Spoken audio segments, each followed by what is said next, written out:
Okay, so we are now being recorded, and there's a transcribing option as well, which is quite new to me. I haven't noticed that before. Yes. Let's see in what language. You can activate it. You can activate it. We can see how it works. Oh, cool. That will be exciting to see how accurate it is. Yeah, yes. Make that credible.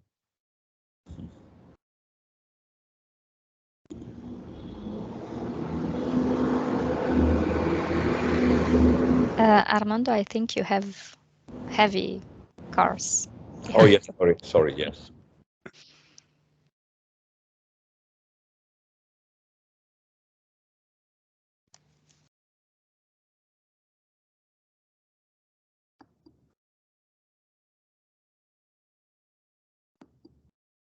Yeah. I have to leave you because I have another meeting, but I'm coming back. I'm switching between one and the other very soon. Okay. I'll be All right. checking the recording then anyway afterwards. So sorry for my absence after. No worries. Okay.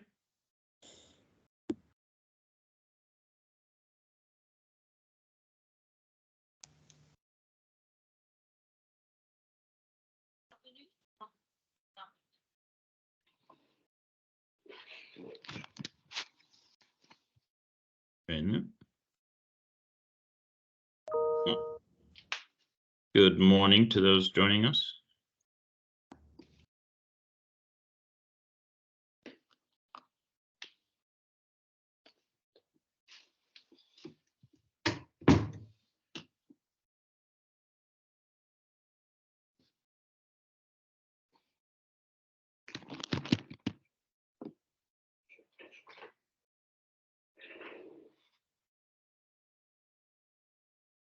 Well, Luke, would you like to start, or? Yeah, sure. I suppose more people might join, but you know, we can get the ball rolling, I guess. So, welcome everybody, dear colleagues, to the second seminar on science diplomacy as organized by Utopia Alliance. And the basic goal of this series is that we should try to raise awareness and build more capacity for science diplomacy at each of our own universities and at the level of the Alliance. And that's why we have this series of reflections about what can be done, how should we go ahead with it, and things like that. Now, what I would like to stress right from the beginning is that this moment science diplomacy is a bit of a booming topic, especially at policy level, not only at the level of several states, but also at the level of the EU. That is happening at the moment where there are also some other geopolitical things taking place. And so we have a kind of tension between people who defend the idea that science should be as open as possible and should be fostering collaborations worldwide, and those who say, wait a moment, we have to be careful, we don't want to be naive, we have to realize that science is a part of, let's say, technological, economical concerns, and at the end of the day, it's not collaboration that we need, it's technological sovereignty, as some people call it. And recently we have also seen that in the context of economic sanctions, scientific collaboration can also have its place. So in that context, we want to think about what is happening and what we should and could do with our universities and with Utopia. And that's the purpose of this seminar today, to give you on the one hand a briefing, kind of state of the art of science diplomacy, and then secondly we will do a kind of exercise to think about how we could formulate a strategy on science diplomacy for the Alliance and for the universities.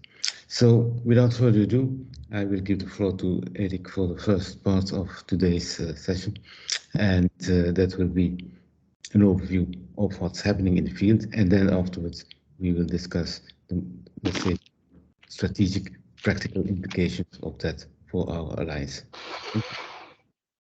Thank you very much, Luke. Right, so here you have the agenda. As Luke mentioned, I'll give the overview of what the state of the art of science diplomacy before moving into the exercise. So first, we're going to look at sort of some of the different definitions of what science diplomacy is, and then move into some historical backgrounds, and then some conceptual underpinnings of science diplomacy, and then tools, both organizational tools and individual tools, and then talk a little bit about science diplomacy in the context of universities, and then move towards what's happening on the EU level, namely the EU Science Diplomacy Alliance and the Commission's EU Science Diplomacy Agenda, and then finally wrap up with sort of some of the big considerations of science diplomacy right now. So, starting with the definitional diversity of science diplomacy. Nina Fedorov, she was one of, I think, one of the first science advisors to the United States president. She was under the Obama administration. And there, in this article, she says it's the scientific interactions that basically build partnerships and use knowledge to construct bridges. And Gluckman, he and his colleagues, he was the first science advisor to the New Zealand Prime Minister. He calls it a set of practices that leverage science engagement in exchange for objectives that go beyond science. And probably one of the most concise definitions is by Björn Fagersten from the Swedish Institute of International Affairs, simply the use of science for foreign policy purposes. And I think you can kind of see how the definitions have evolved. I think when Fedorov was writing that in 2009, science diplomacy was quite firmly positioned in like the IR school of liberal internationalism. And as Luke was mentioning about scientific sanctions, it started to, you can kind of conceive of it within the realist school now. And I think Fagersten's definition can certainly be applied with realist connotations. So there are many other definitions about it as well. And that's sort of one of the confusing aspects of science diplomacy. It means something to many different people. And also science in English, science generally evokes images of a lab coat or a telescope or a microscope. I think most of the Romance languages, science refers to natural sciences, but in the Germanic languages, for example, in Swedish, vetenskap, it could mean anything from physics to theology or philosophy. So it's basically science in that sense is just knowledge, the pursuit of knowledge. And that's, I think, it is a very loaded term, science diplomacy, and it can mean many different things to many different people. But yeah, going back into history, forgive me, I am a historian by my training, so I always like to look at the historical backgrounds of things. And indeed, there has been since antiquity a very, very strong intersection of science and foreign policy. I mean, look at the Silk Road and the Chinese bringing gunpowder and paper to Europe, and the societal implications of that, the diplomatic implications of that. And then there's a very nice anecdote from 1300 BC. The Egyptians and the Hittites were at war for a very long time.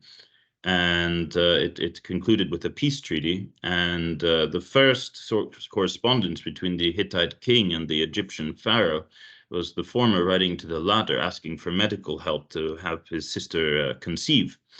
So science became one of the first, or medicine became one of the first ways to kind of build up trust between these two civilizations that were at war for so long. Another great example that is mentioned all the time is the Royal Society, Britain's sort of Academy of the Sciences. In 1723, they appointed the Foreign Secretary, and the Foreign Office of the UK wasn't established until 1782. So before the institutionalized diplomacy that we know today, science was already having an eye on international collaborations. And the picture on the top left, this is of a German, well, before Germany existed, of course, but he's from the city of Magdeburg, Otto von Querki. And he was a civil servant and a diplomat that represented Magdeburg at the Peace of Westphalia. And he was also an inventor and invented some interesting prototypes of a vacuum. And legend has it, at the negotiating table at the meetings that concluded the 30 Years' War, he was able to sway a lot of opinion through his scientific inventions. And it's not confirmed that it was through science that he was able to negotiate a good outcome for his principality, but nonetheless, he used science within the diplomatic context to his advantage. But during the Cold War, you have many examples of science diplomacy. The USSR and the United States worked together to develop vaccines for polio and for smallpox.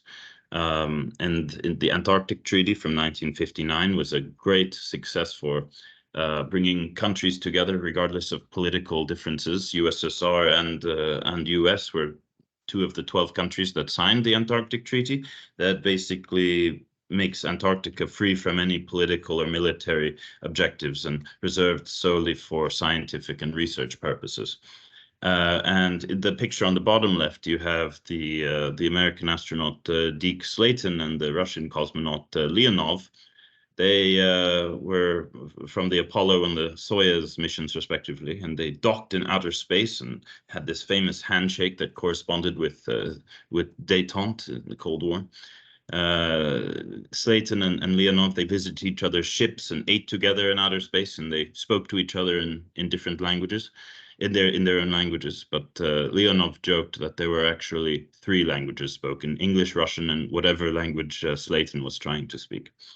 And then the Intermediate Nuclear Forces Treaty in 1987 that allowed verification regimes between the Soviet Union and the United States for nuclear weapons, and it also led to some more beyond the militarization of nuclear to some cooperations with nuclear fusion, which now you can never imagine happening, but back then in the Cold War it was happening. Now, the less distant past, those examples I just mentioned, they're sort of labeled science diplomacy ex post. They weren't, I don't think anybody really thought they were doing science diplomacy, because the term science diplomacy didn't really exist then. But after the Cold War and Joseph Nye's famous soft power, a notion where the power of attraction as opposed to the power of coercion, science started to fit nicely into that concept. And governments, mostly United States and UK, started appointing scientific advisors in their governments. And the term science diplomacy started to be used much more frequently. As you can see, after the turn of the millennium, there's like this huge spike in the term science diplomacy. That's looking at all of these different scholarly publications. I think in the 1970s, there were a few articles about science attaches then, and their role, but I don't think that the notion of science diplomacy was really solidified until after the Cold War and after the turn of the millennium. So in 2010, after this sort of big increase of interest in this science diplomacy notion, the Royal Society and the American Association for the Advancement of Science, they organized this conference in London, and they published this report, which is pretty big moment in the conceptualization of science diplomacy. And in it sort of takes this idea of science diplomacy and breaks it down into 3 parts.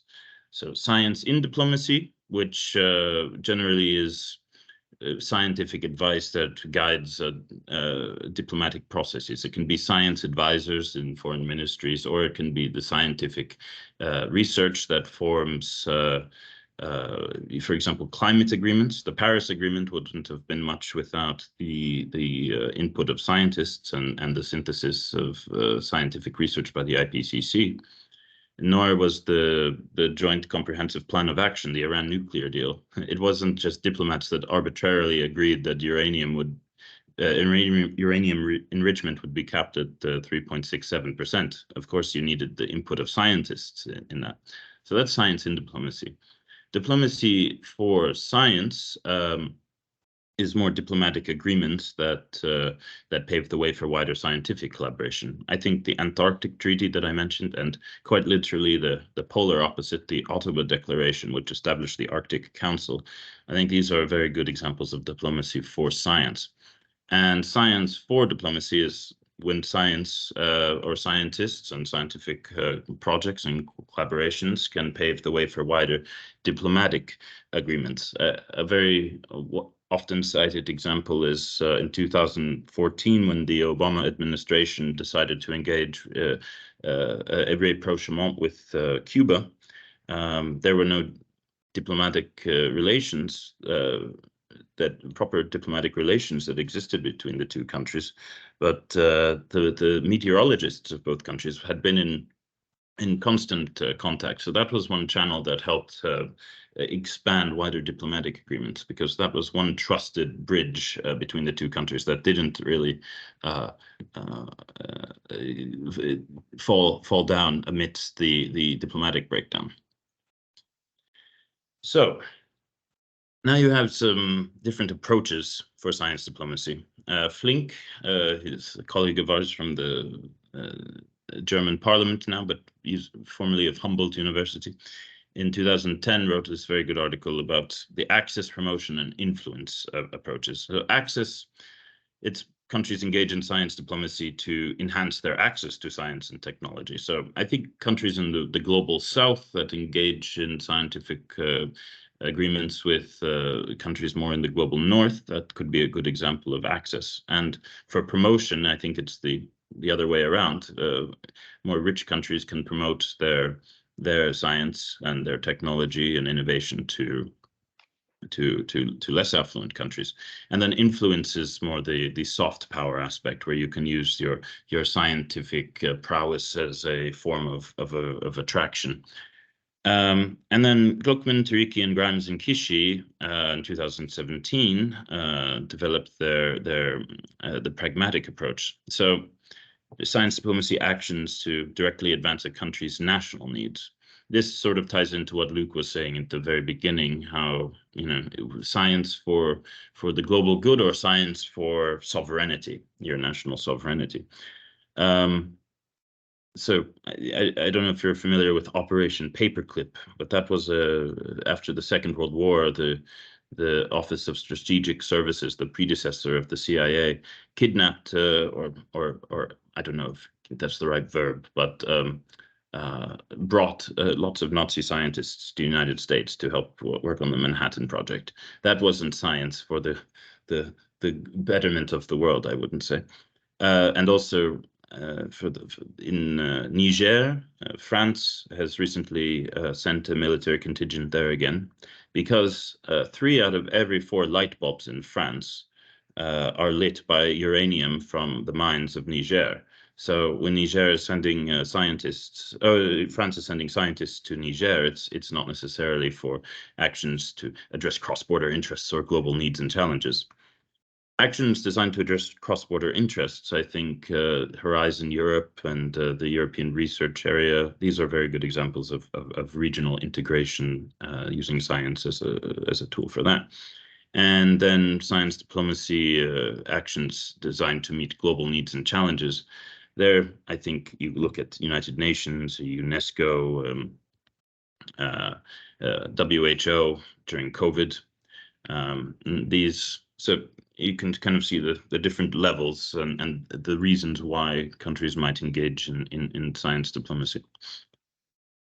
Now, I think you might recognize the name Van Langenhove. In 2017, he wrote this very good paper, part of the ELCID project, about the different types of tools that the EU can harness for science diplomacy.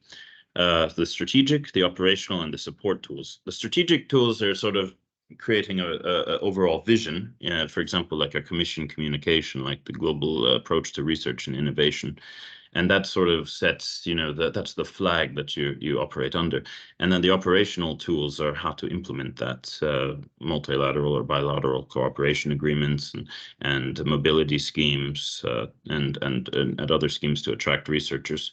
And then the support tools like training or consultations and dialogues and awareness building and capacity.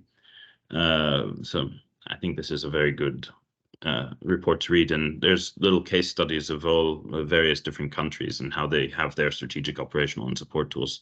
So if you want an interesting science diplomacy read, I can recommend that. It's and then another scholar, Lorenzo Melchor. This is more on the personal tools. And in that report I mentioned earlier, from the AAAS Royal Society with the 3 parts, there's a very fun little quote that scientists and diplomats are not obvious bedfellows. And I think Melchor really extrapolates on that quite well and looks at the different skills and knowledges that scientists and diplomats have. And as you can see, many of the skills and knowledge that diplomats have, scientists don't necessarily have, and vice versa for scientists. So if you're going to really construct an effective science diplomacy, I think there needs to be a lot of transfer of these different skills and knowledge sets. Now, with the 3 dimensions that I mentioned earlier, science in diplomacy, science for diplomacy, and diplomacy for science, there was a lot that there was a growing consensus that this wasn't enough.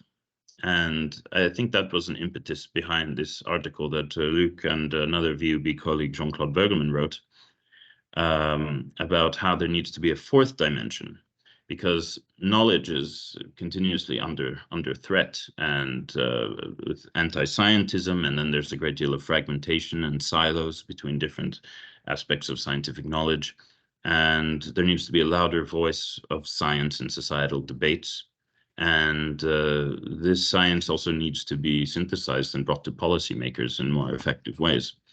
And one way to do that is to enhance the role of universities with synthesizing scientific knowledge and engaging in procedures autonomously, because often universities are still within the national innovation frameworks, and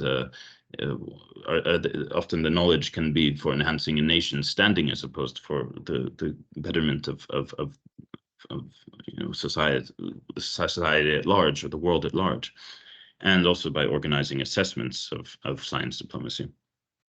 That's a very good article, and I think this article sort of was a bedrock for developing Utopia's science diplomacy activities.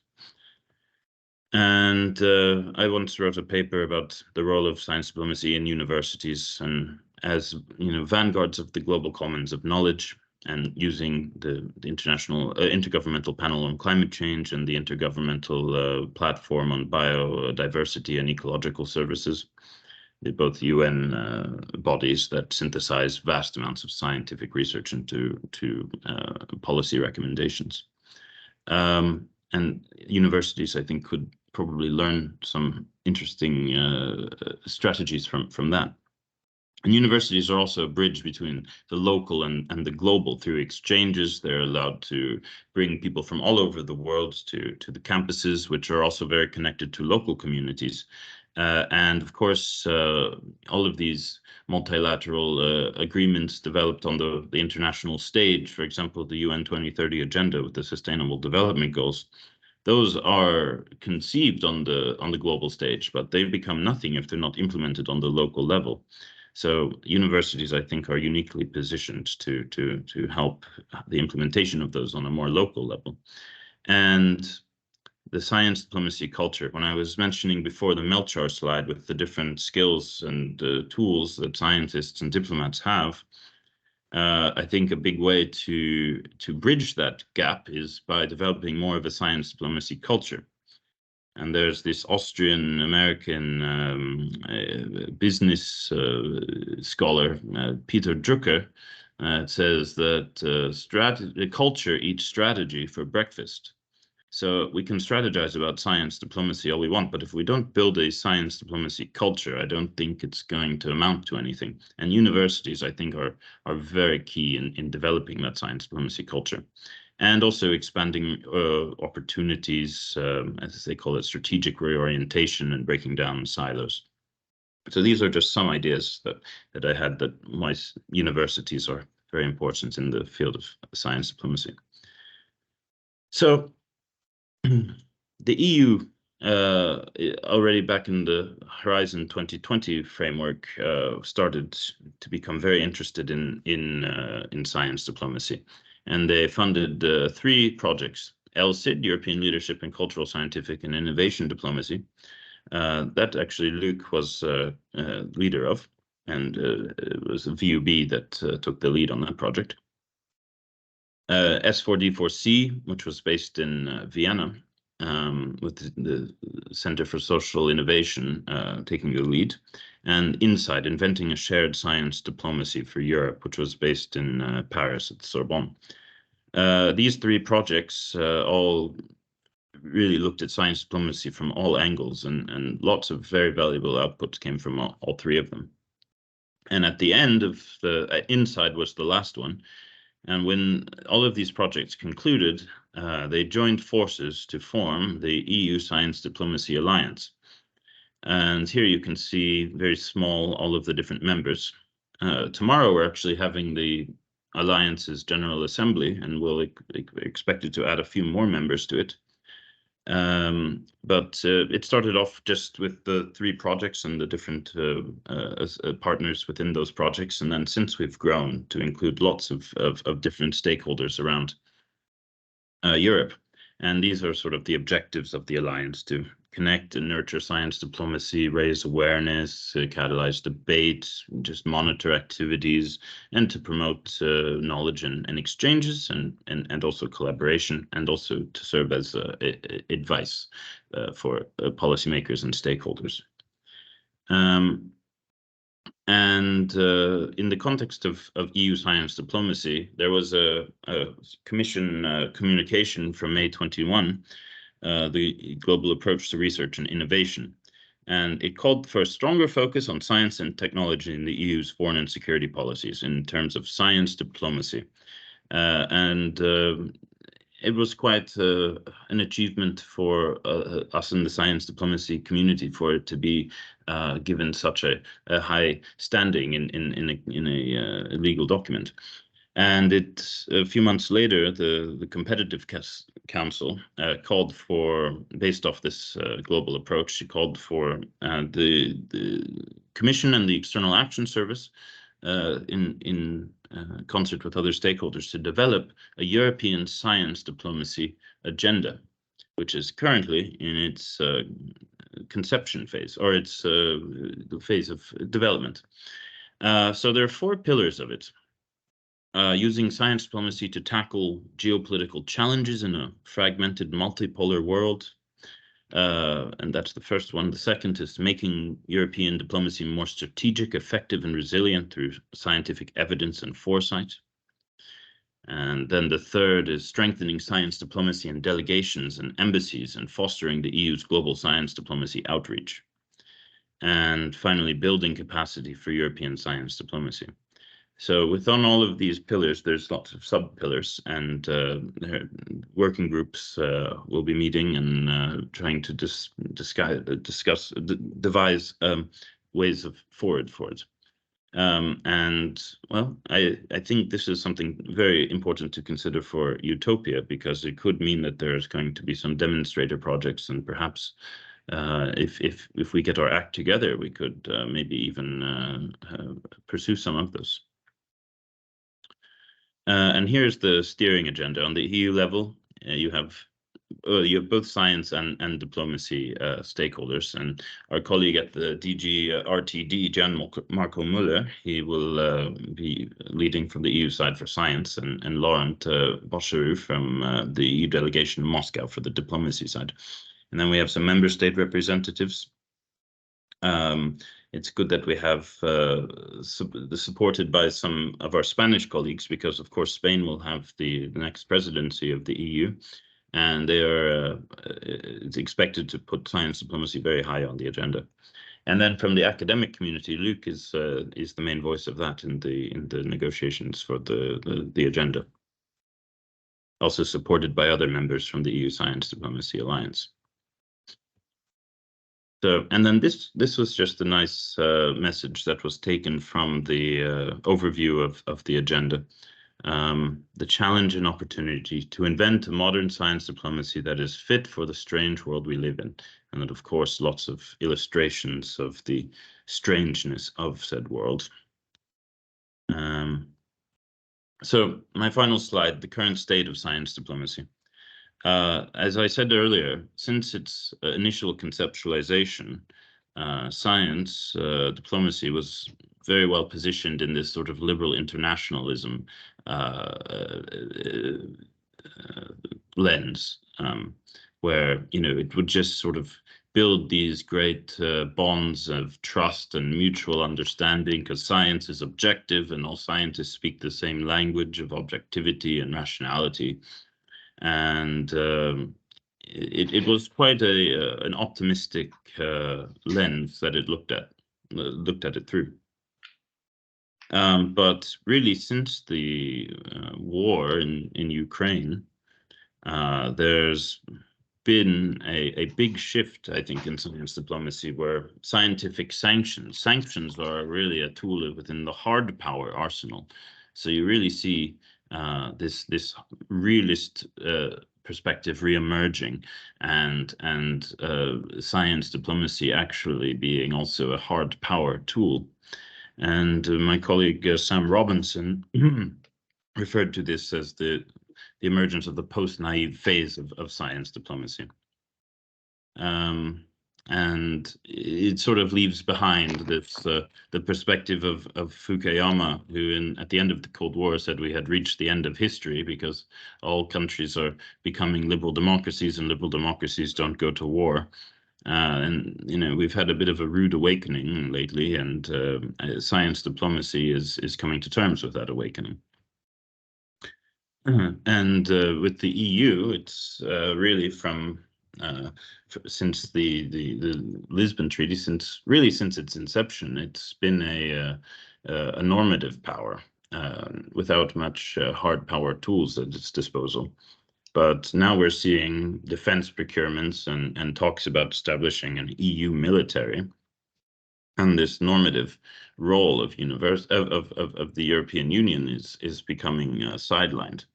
So, is it not something to consider for universities to become the new vanguards of this normative power and become the power brokers of norms? Well, that's just a question to consider. And well, I actually went through these slides much faster than I thought I would. So, Luke, would you like to add anything else or go into the exercise? Well, no, I think you did a wonderful job, Eric. Congratulations. It was a really very interesting overview, but maybe some of the colleagues have questions or comments on what you just said. So let's have a round of questions taking. Anybody wants to say something at this point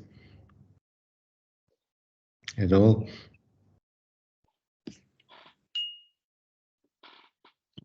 Luciana.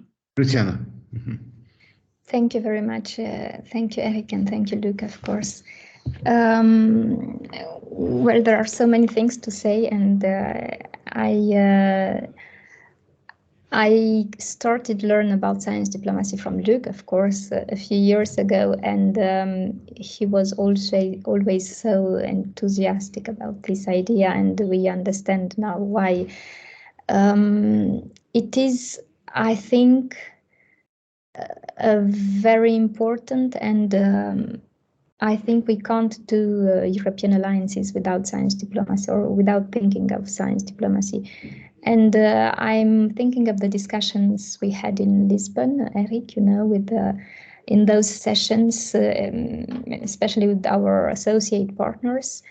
And the question is, Luke, to Luke, I think, to you also, Eric, but we already discussed. So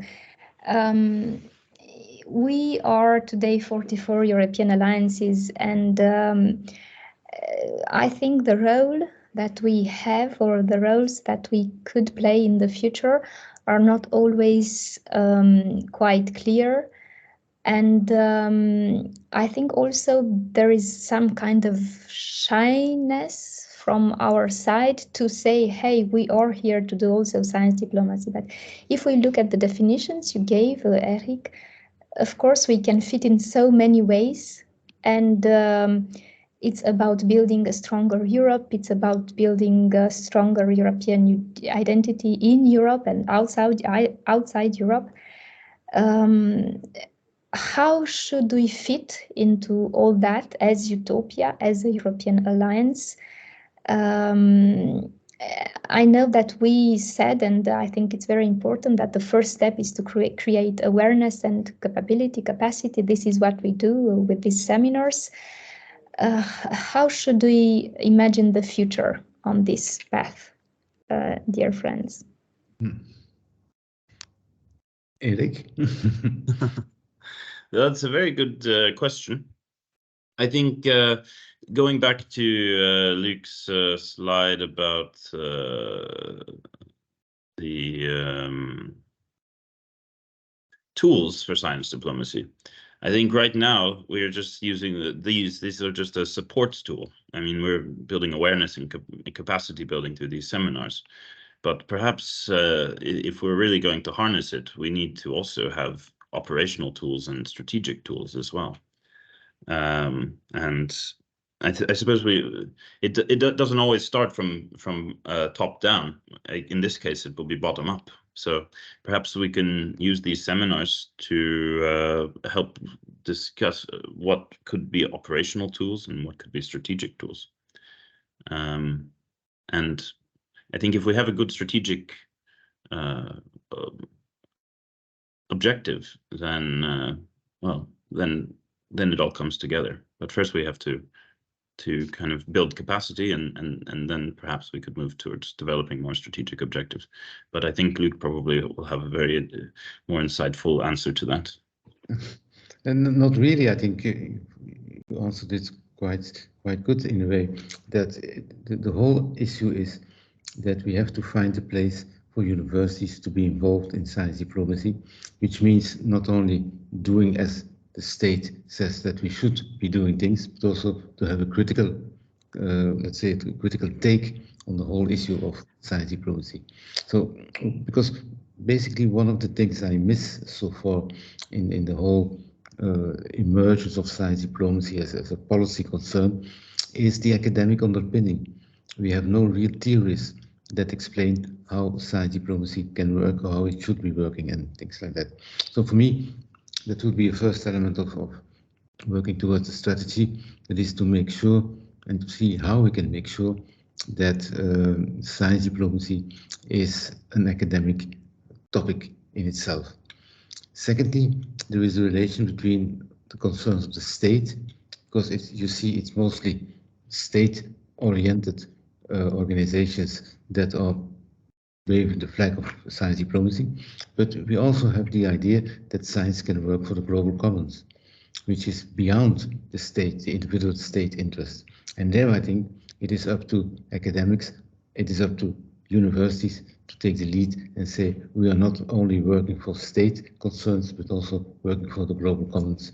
And that is again something I think we should discuss at length and make sure that we can have it in our strategy. And I will end to this. Yes, indeed, the whole issue is that we should start from the question, why with Utopia or why with Utopia universities do we want to engage in science diplomacy? And that is something that will be dealt with in a moment in the second part of today's seminar. Thank you. Any other questions? Would you allow me to add something? I don't want to take all the place, but just thank you very much for that three-layer figure that you showed, Eric. It's very important for us to understand that in the strategic tools, the way in which Luc defined it, it's about narrative and communication. Communication, it's a tool, but it's also it's not just an operational tool, it's a strategic tool. It's about how we create, somewhere in the slides it was written, how we create public opinion and how we contribute to decision making. This is what communication is about, and I'm coming from communication sciences. For me, it's very important. So look, here there will start the social theory about science diplomacy, maybe. So thank you very much. Anybody? Any other questions? Yeah. Oh, Alberto. Okay, please. In the alliance, we are treating another important concept, that is the responsible internationalization, brought up mainly by the Swedish partners. How do you see the relation between science diplomacy and responsible internationalization? Very good question. I can answer first. Well, that it actually within the EU Science Diplomacy Alliance, my colleague Rasmus and I have started a working group on science diplomacy with regards to authoritarian, autocratic, and liberal states, and we're working actually on a roadmap for how you can engage with these quote-unquote non-like-minded states through science. And you have to be careful of a lot of different aspects, for example, self-censorship and instrumentalization. And you also have to be careful for the security of the people that in these authoritarian societies that you're cooperating with, because they can be putting themselves quite at risk. But I think within that framework, how to engage scientifically with non-like-minded countries, that can tie quite nicely into responsible internationalization, I think. So when we have this roadmap ready in this working group of the Science Diplomacy Alliance, I think it would be very good to share it with Utopia's working package on the responsible internationalization. So the whole issue for me is that we should find out how far can we go with openness. And my credo is always we have to be as open as possible. But on the other hand, we have to take account of the geopolitical sensitivities, which means that we have to be as closed as needed in some instances. And that, let's say that dialectics between openness and closeness is the whole thing that we should really be investigating in detail and come up with some real concrete strategic advice to our presidents. Thank you.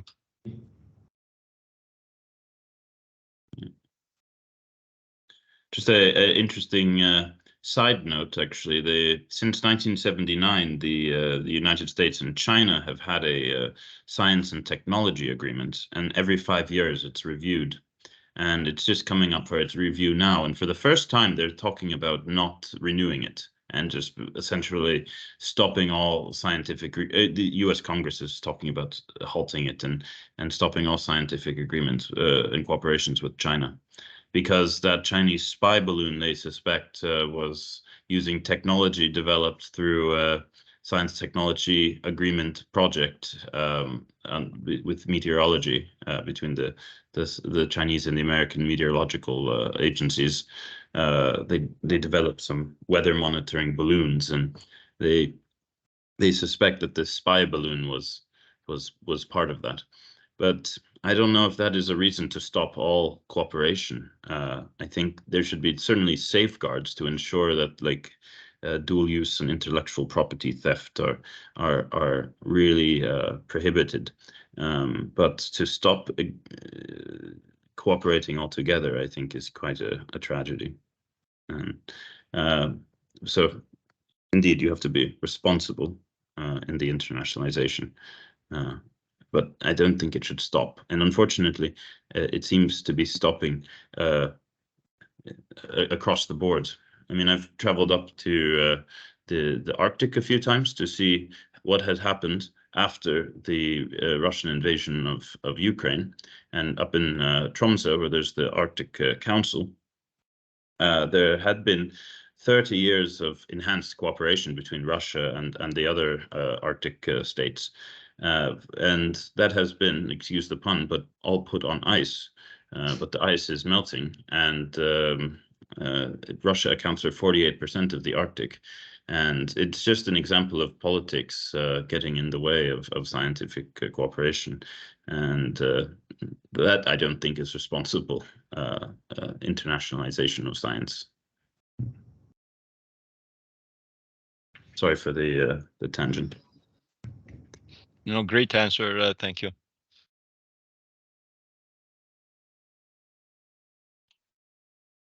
David writes, my opinion is that the balance between how open or closed science affairs of certain topics should be is the reason why science diplomacy is taken in action. What is important is to be clear about the aim we are pursuing when we are doing a scientific project, action, or alliance. Totally agree with that. Yeah.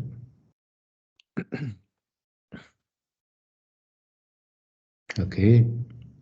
Oh, Yes. Harold, do you have a question? Yes. One question I also included in, I took a little time to ask colleagues what is science diplomacy here for us, and we included also what was also in the first definition, the let's say lobbying diplomacy for science. Let's say, in our now discussion that was not really the case. Do we include it? I think it must be open, but I think for Utopia it would be also important to have a action line on more how we influence science policy. Would it be another, or would it be included in this package also? Yes. I would, if I may, I would definitely favor that, because I think an important issue that we at universities, in academia, we all become diplomats for science. That means that we have to defend the values of science, that we have to go against those who present it as fake news or don't believe in science and stuff like that. So I think that's a very important new dimension of science diplomacy, that indeed where we as an alliance could, let's say, be on the forefront of doing that kind of things. And it again is related to the issue that we have global problems. Some of them are very pressing. Think of the climate change. We have to act as a whole planetary community, which means that we can't make progress if we have not everybody on board. That also means that we have to rely on the scientific data that are provided by scientists, indeed in autocratic countries. And the question then is, do we want to continue working with these people? Do we want to continue listening to what's happening there? And I think we should. Okay, if no more questions, this is the last chance. We go over to the second part, unless we want to have a couple of minutes break. Should we have I don't know, for reconvene at 10:25 or so? Yeah, let's do it. That's good. Perfect. Just gonna get another coffee.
Eric, I think I was a little confused about the Teams stuff. I think I closed the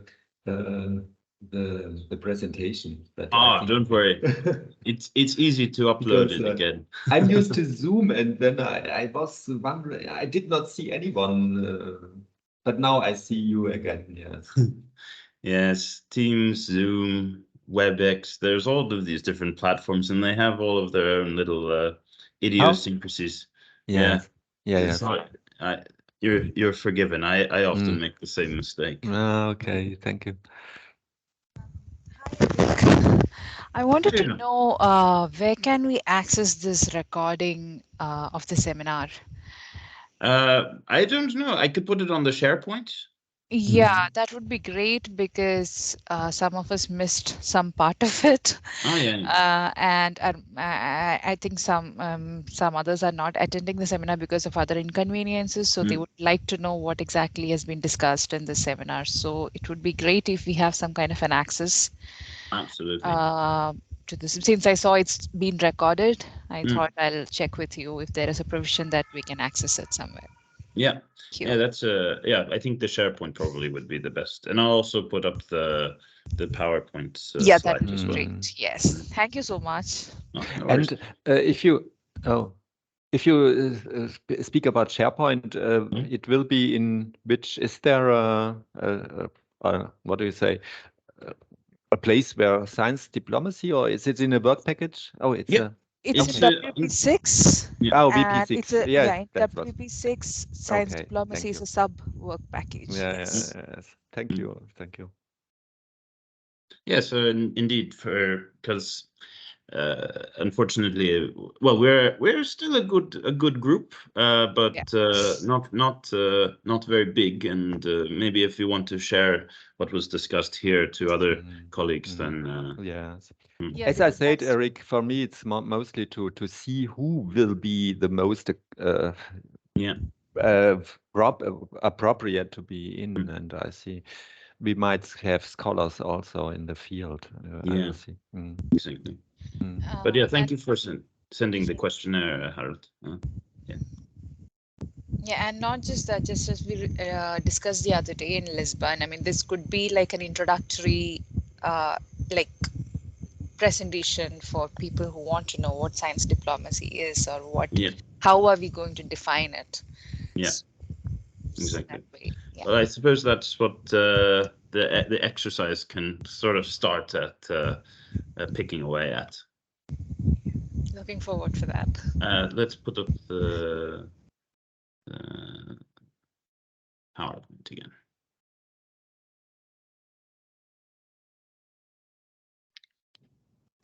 All right. Shall we start again, or? Just get to our exercise. Perfect. So the idea is at this moment to see how we can come to a kind of common strategy for implementing science diplomacy or installing science diplomacy at each of the universities of the Alliance and at the level of the Alliance itself. Now, what I'm going to do is just talk you through the whole procedure of setting up such a strategy. As an exercise, I think it is something that we should be doing in real time, real life groups, and not on the Zoom channel, because you need to have some kind of interactions, some kind of working groups that interact with each other. And I think it's a bit too difficult to do that at this stage. But let's first go through the whole strategy procedure and then see what we can do next with it. So basically, if you talk about defining a strategy, designing a strategy, there are many ways you can do that. I mean, you just have to look at all the consultancy books and the consultancy firms that are dealing with that. I'm inclined to use a very simple method, and that is the method of what is called the golden circle. That is that you start from asking yourself 3 basic questions. And the first one And it's important that the first one is the why question. Why do we want to do something? What is the purpose of our activities? And in terms of strategy, this is really very important, because a lot of people, if you ask them, what is your organization doing? What is your things you're working for? They will come up with what they are doing. And yes, the what question is, of course, equally important, but you cannot answer that before you have an answer to the why question, to the purpose.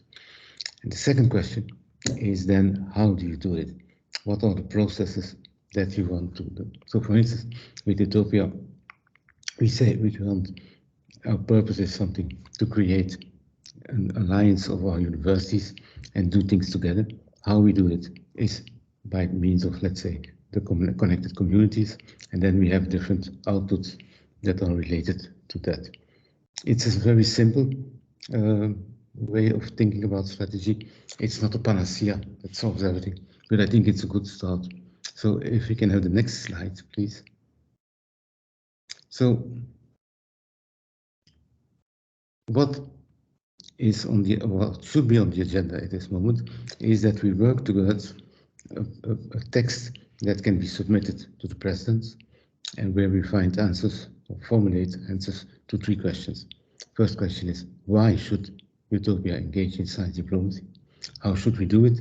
And then what are the tools needed? Of course, you have to contextualize that, and that can be done by posing some additional questions, like the one, for instance, what is already happening in our universities. At VUP, we have a limited but existing capacity. Eric Berger, myself, some other people who are doing things on science diplomacy. Maybe that's not the case in other universities. So you have to kind of, let's say, do a mapping of who is already involved, and also think about what kind of resources can be tapped further. And then from that point onwards, you can start thinking of how EUTOPIA can develop a science diplomacy strategy that is actually changing the way we are organizing ourselves at the university. So it's quite ambitious. Next slide. So why engage in science diplomacy? That's the most important question, but also a very difficult one, to see why we are doing that. What is driving us? What are the beliefs? What are the causes that we stand for? And that needs to be answered by having a kind of mapping exercise where we say, okay, and this is just some examples. What are the societal reasons why we are doing things? What are the institutional reasons? What are the academic reasons or the other reasons and stuff like that? So here we have to really discuss these things and come up with a list of things why we think it is necessary to engage in science diplomacy. Next slide, please. Once we have done that, then the second question is, how do you do it? How do we bring science diplomacy to the campuses? And that is the whole issue of processes. That is the transition from the why to the how. And that is giving you the things that makes your organization a unique selling proposition. It's to be also related to 2 levels in a way. First level is that we can think of measures, processes to be installed at the level of each university separately, and then we can also think about what can be done at the level of the alliances. Next slide. So what should we do? That's the product. We can develop tools for awareness building, as we are doing with this kind of seminars. We can build tools for capacity building. We can think of institutional tools where we create some kind of support structure at the level of the alliance.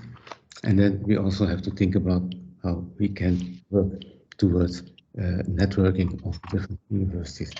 So basically, for instance, what we could do, and this is my take to open the debate, is that we say, okay, why don't we create a kind of virtual community within EUTOPIA on science diplomacy? And the tasks of that community is that on one hand, we produce information towards the whole academic communities of the Alliance, that we then say we're going to continue doing that awareness building activity, and we develop policies towards very specific regions, towards specific topics that we want to stress. For instance, in terms of opening up the Alliance to the neighbors of Europe, we could say, okay, these are the target countries, these are the target regions that we want to work together with. So it's all that kind of questions, very straightforward questions that we should try to answer. And again, for me, the end result should be a paper that we put before the presidents for them to discuss and to decide upon. Now, the whole question now is, how do we do this? One possibility is that we start by decentralizing this, and we ask each of the Utopia universities to come up with some answers to these why, how, and what questions. Or secondly, that we form a little group task force that tries to tackle this in a concise way at the level of the Alliance for start. Basically, that's the whole procedure. It's very simple, but mind you, it takes some time, it takes some thinking, it takes some discussions to get to a strategy that makes sense at all. Do we have another slide? I don't think so. Yeah, well, yeah, that's then possible structure of the report. Be that we start by saying what is the context, what is the present situation, then we have the 3 questions, and from that we have to also, yeah, that's something I didn't mention yet, we have to say, okay, what we want to do, the dreaming of the strategy is one thing, but that of dream, of course, is somehow framed into kind of enablers that make things possible, but also barriers that makes things more difficult. And for that, we need to come up with priorities. And then that is all translated in, obviously, conclusions. So, dear friends, that is what I would like to propose, that we work together towards this utopian strategy for science diplomacy, and that we put it before the board. Thank you very much.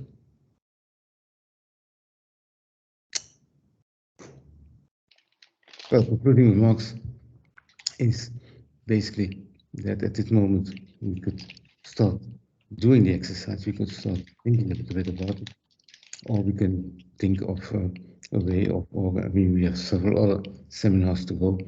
We could think of mobilizing these other seminars to that respect. And actually, my personal feeling is that if we do that, we should have not an online meeting, but a real life. And we need about, I think, 1 day at least to come to a very good, deep discussion about the things we need to do. But I'm open to all other suggestions. I think we decided that the next one will also be online, but that in Dresden we could have an in-person seminar. The next one is where? That one we decided would be online in October. Okay. Yeah, but of course we could also have other science diplomacy meetings. I guess you would all be invited to have coffee with Luke and I when we discuss science diplomacy on a fairly regular basis.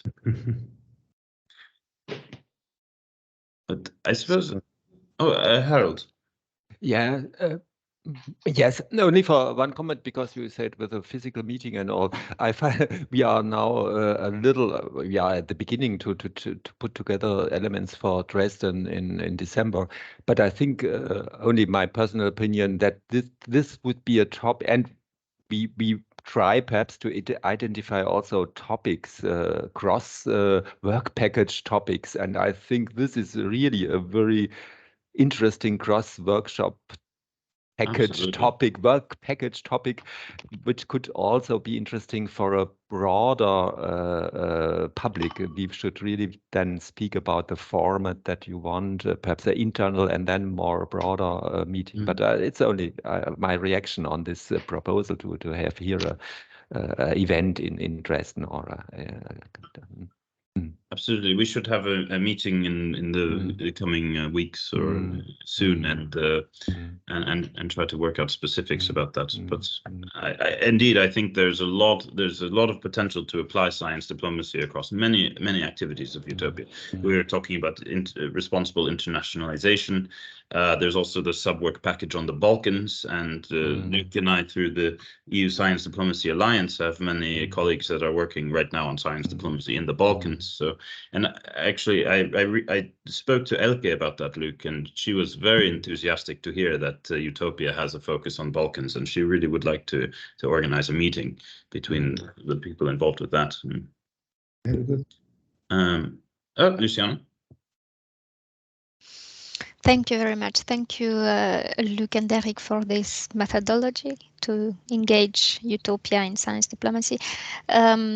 Just a remark for Harold.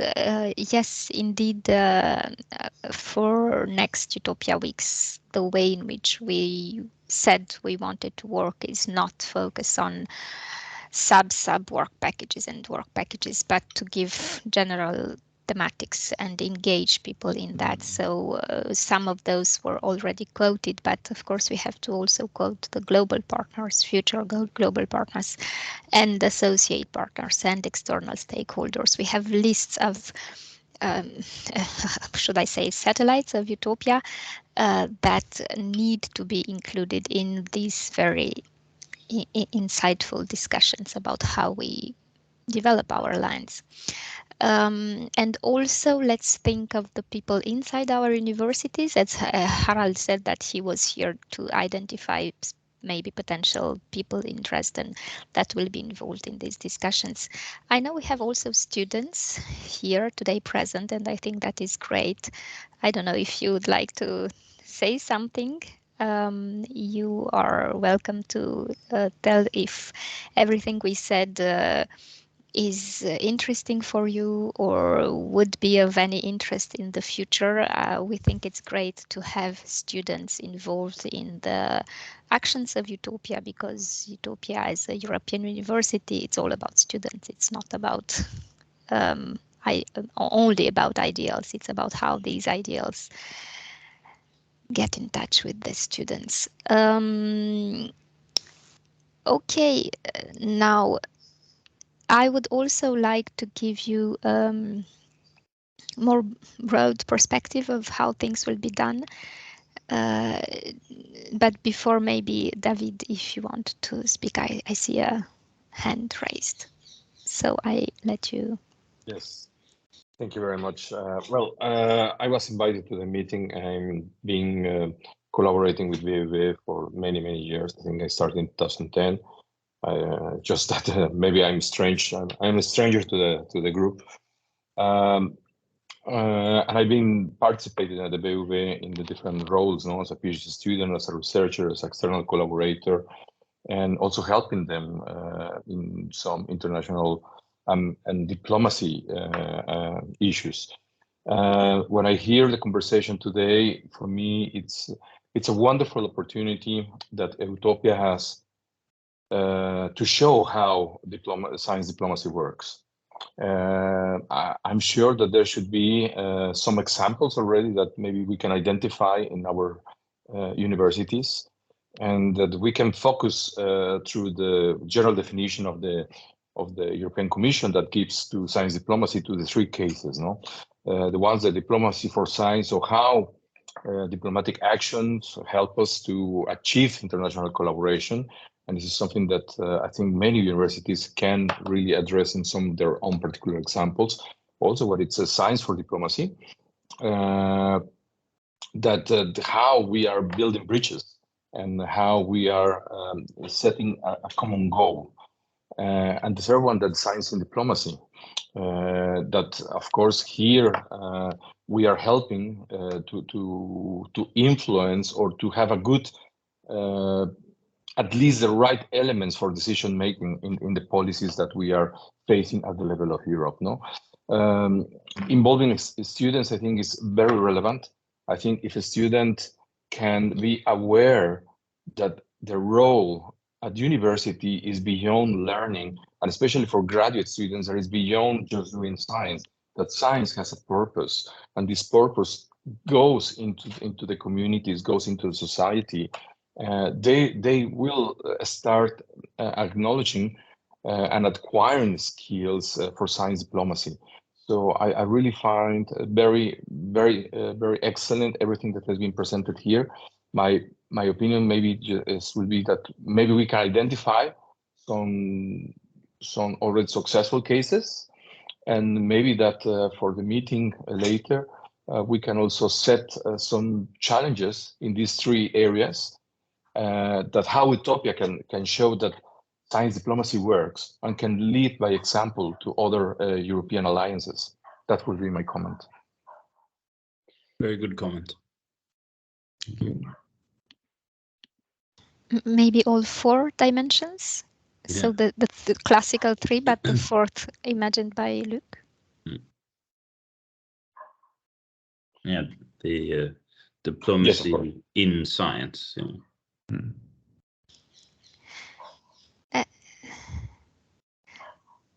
Sorry, to add maybe to what David said, we are 10 universities belonging to 10 countries, and you just said during the whole seminar, but also at the end in the questions and answers, it's about how science diplomacy manages to connect states' interests and global challenges. Maybe we could also address the national landscape of science diplomacy as utopians. So how among the 27 countries, the 10 that are represented in EUTOPIA, found their action on science diplomacy. I think we could do that to have a first image. Also, it's also about translations, this diplomatie scientifique in French, which could mean so many things and maybe not always the same as in English, but yes. So that would be one idea also. And the second is to look into our educational programs to do a mapping of what is already done. I think this is what you also said, David, but to do a mapping of where science diplomacy already exists in a way or another, or could exist, and how we can build as utopians a community of science diplomacy based on that, and research centers also every time, of course. Yeah. As for what concerns the member states in Europe and their involvement with science diplomacy, it's relatively new on the agenda.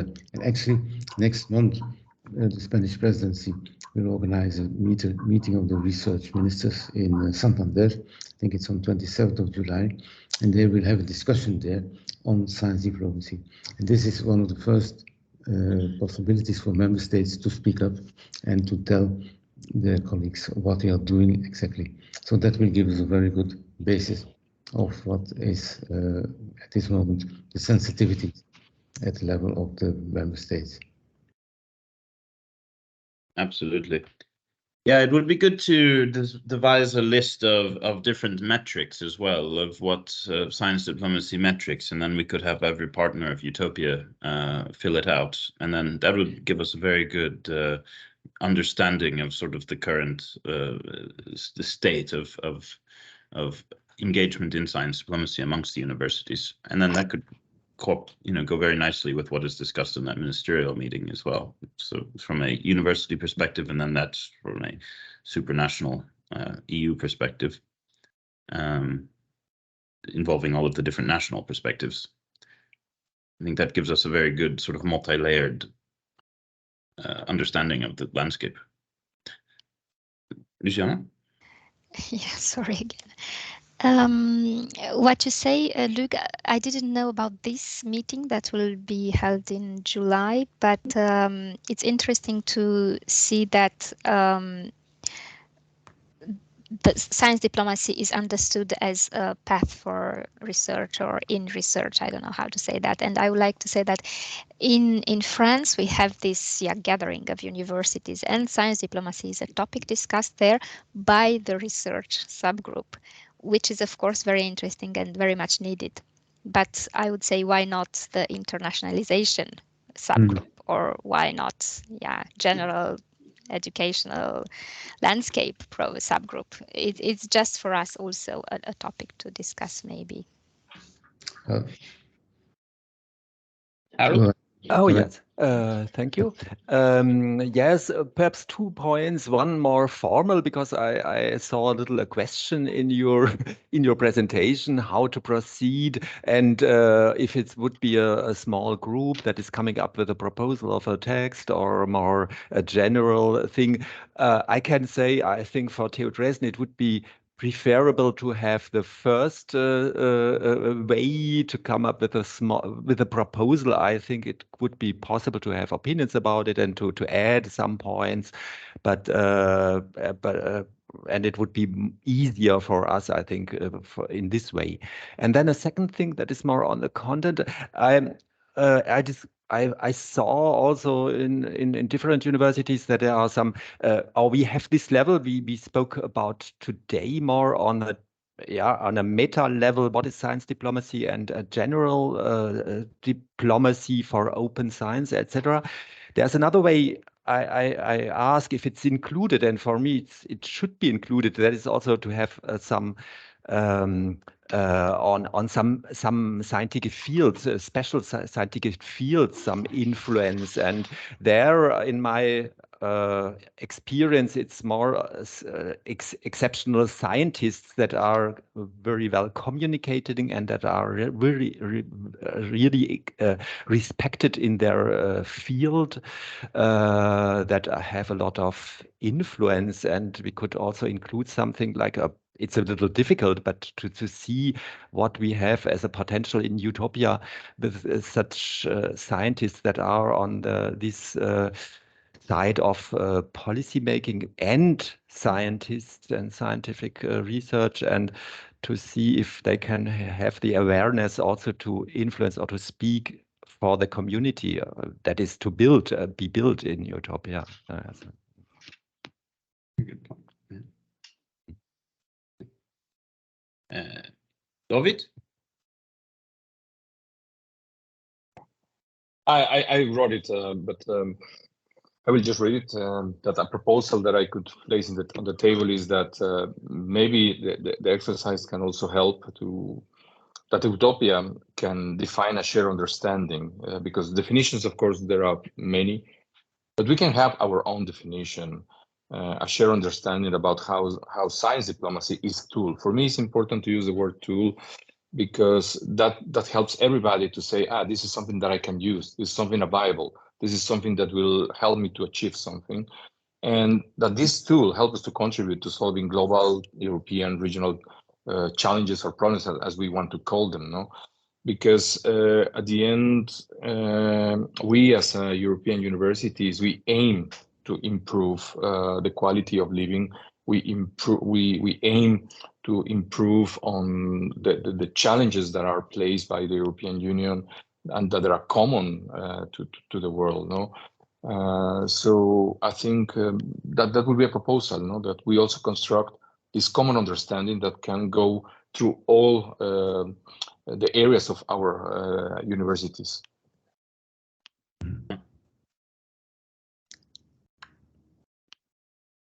If I can come back to Luciano's remarks about internationalization and the research group. Behind this is, of course, the fact that science diplomacy is a topic that touches across different, let's say, turfs, different institutional organizations. So we have the external action services on the one hand, we have the people of DG Research, people of DG Education, and what you can see is, of course, that the communication between these different gremia is not always easy, to put it mildly. Another comment was regarding the fact, should we have a small group or not? I would personally favor indeed that we create a kind of small task force that presents something that can be discussed then in one of the other seminars. But that's just my personal opinion. Yeah, the question remains, what will be the topics of future seminars? And if there's, I mean, right now, even if there's anybody that has any interesting ideas of what they would like to see discussed in the future, I think this would be a very good time to have a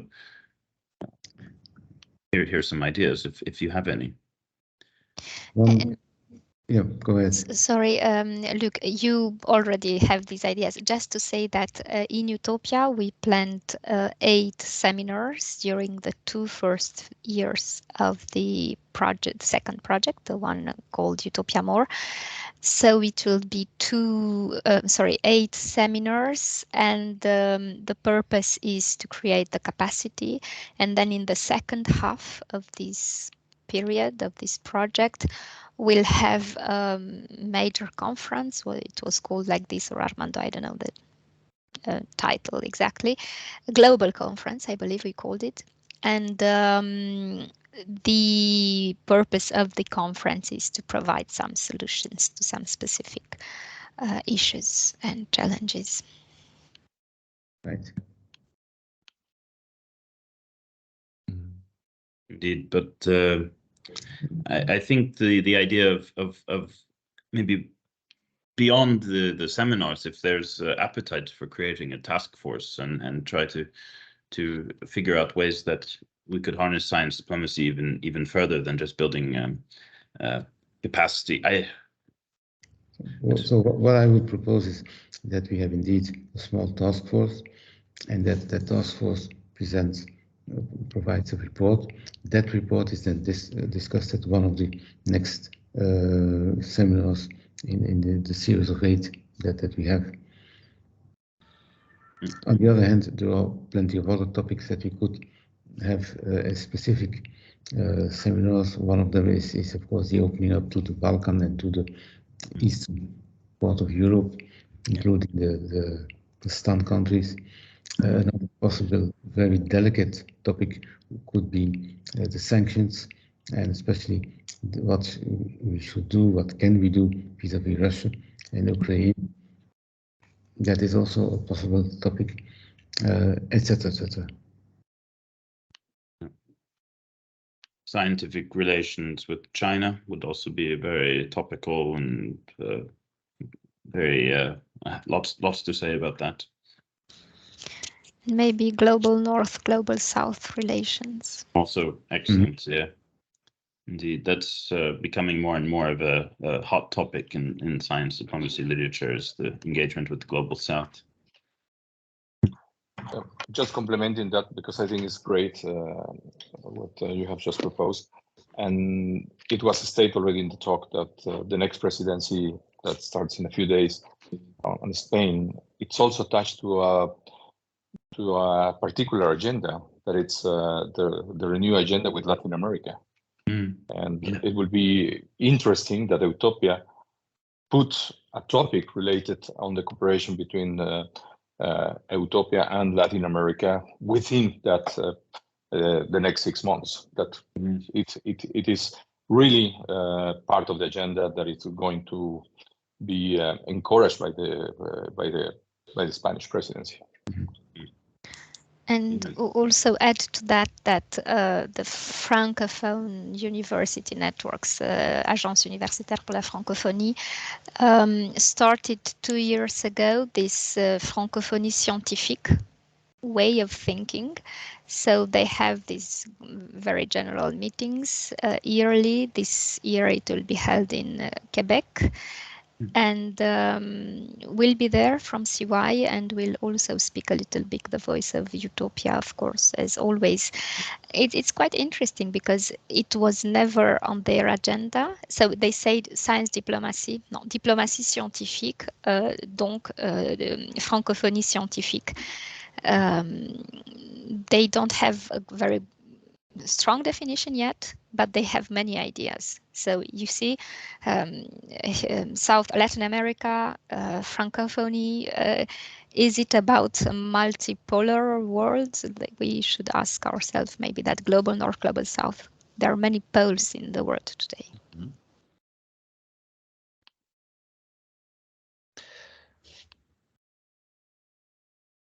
Harold, are you muted, I believe? Yeah. Yes, only to react on what was said in TU Dresden, as you might suppose, the thematic of relations with Russia is very hardly discussed, and also Ukraine, that will be on the agenda, perhaps not in a hopefully near future. And then China, that's also a topic that is really, really very hard, and but it's also discussed. There is not one opinion. And then I don't know if it's already the case, or if we know there could be also a seminar on a certain topic.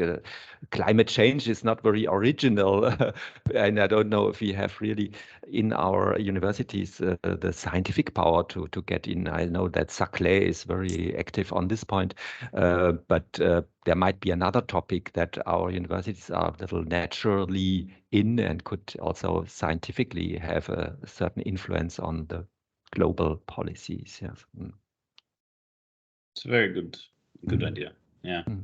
Topical themes. Yeah.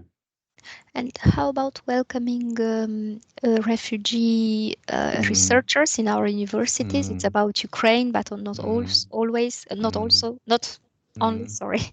Yeah. The work with the scholars at risk.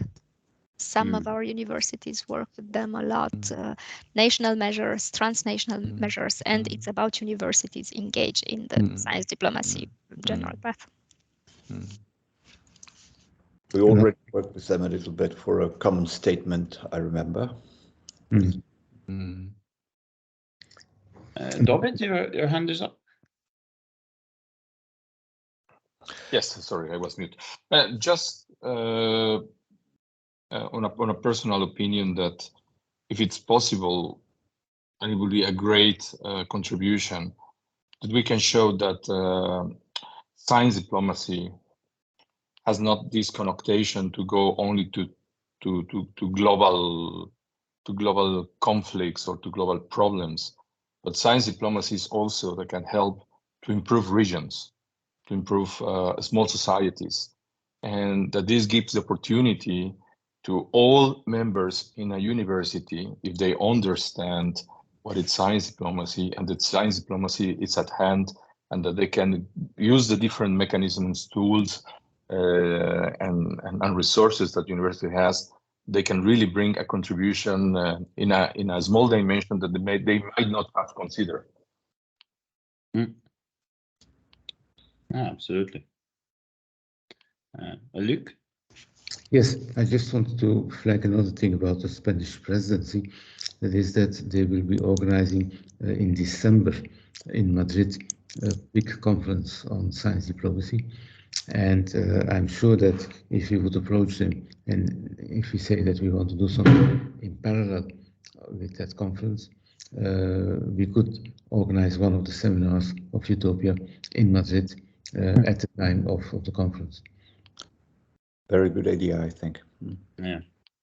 Shall I approach them? Yes. Okay. Yeah, absolutely. Armando? Yes, I wanted just to add what to what was just recently said by David, that I agree. I mean, the problem of diplomacy is that diplomacy is understood always on relationships between a state and another state, a country and another country. And this remark made by David, which is very pertinent, that regions are also pertinent can be relevant for science diplomacy, seems to me very good, because actually all our universities are situated in regions, not always in capital regions actually. So yes, the sub-national diplomacy exists already, and we call that in France decentralized cooperation.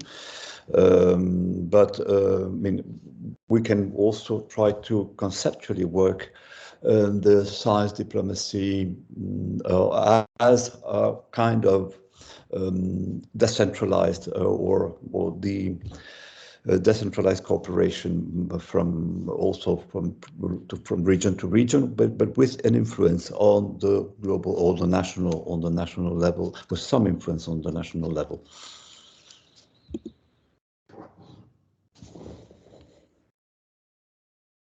Yeah, no, absolutely. And on that, I think the work we do with some of our associate partners is very relevant, Armando. It's about territories and working with territories. Okay. And Luke and I from the United Nations University, there's this book that is coming out about regional integration in Latin America using science diplomacy. So that could be cooperating with them for a seminar could be very. I forget the name of this. Flaxo? Do you remember, Luke? So I don't remember that. I've seen. Yeah. It's good. Oh. Yeah. I don't think it was published yet, but. And maybe another thing.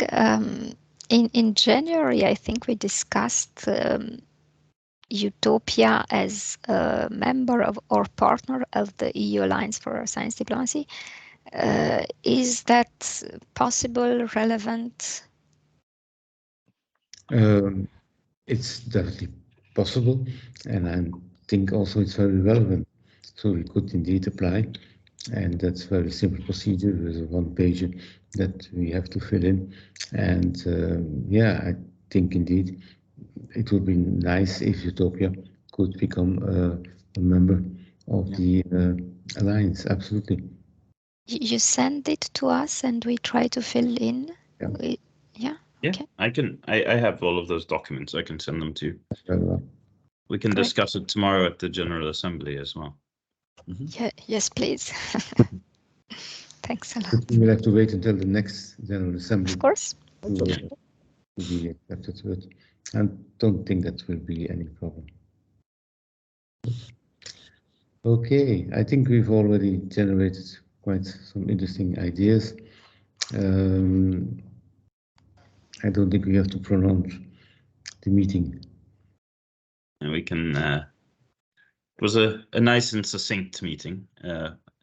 I wasn't really not sure what to expect with this, but I think it was constructive, and it was very nice hearing all of your perspectives on ways forward. But what about concrete steps that we can take towards the next? What would you recommend? Organizing a task force? I should imagine everybody that is involved in this meeting, I can assume maybe you would be interested in being part of such a task force. Yes. Yes. And please, if you identify other people in your universities that would be interested in it, please spread the word. And probably the biggest downside of today is that we don't have every EUTOPIA partner represented here. I was talking to our colleagues from Gothenburg, and the ones that are very interested in science diplomacy, they're at the yearly Almedalen conference on Gotland, which is a very important political conference that happens every year, and it's the place to be if you're interested in Swedish politics. So I don't think any of them were able to come this time, but they were very interested in it. But for example, Nova, UPF, Venice, Warwick. I don't really know who to get involved with. For you to take at the level of the vice presidents. Yeah. So we discussed it. What we also have to know that in Utopia, we don't have to be everywhere. If we are 3, 4, 5 universities to start the work, it's good. And they will see where it goes, and then they will catch up. I think it's a good way also. We can't force universities to get involved. They just need to know everything that we do, and we'll make sure that happens. And maybe for the next seminar before, we could move forward with the metrics you mentioned, Eric. I think that's a good idea, just to have a general image on what we do, and we'll ask also universities that are not present today, so thus they will know that things happened on this side. That's a good. So I'll work on consulting with Luke, work on designing a list of metrics, and then we can try to circulate that around and get some answers, and it will give us a more a clear vision of where we stand. And Yes. yeah, okay, Great. that's a good concrete step. And then, as a third step, I will contact the Spanish presidency to see what we can do with the Madrid meeting. It's the days before Christmas, actually. Anything for Utopia. Okay. Well, I would like on that note to thank you all very much for attending, and Luke. I just want to say thank you to all colleagues. It was a pleasure, and we keep in touch, as I say. So Yes. see you then. Yeah, look forward to the next seminars, but I'll surely talk to you all before then. All right. Bye. See you soon. Thank you very much. Thank Eric. you. Bye. Thank you. Bye. Bye. Thank you. See you. Ciao.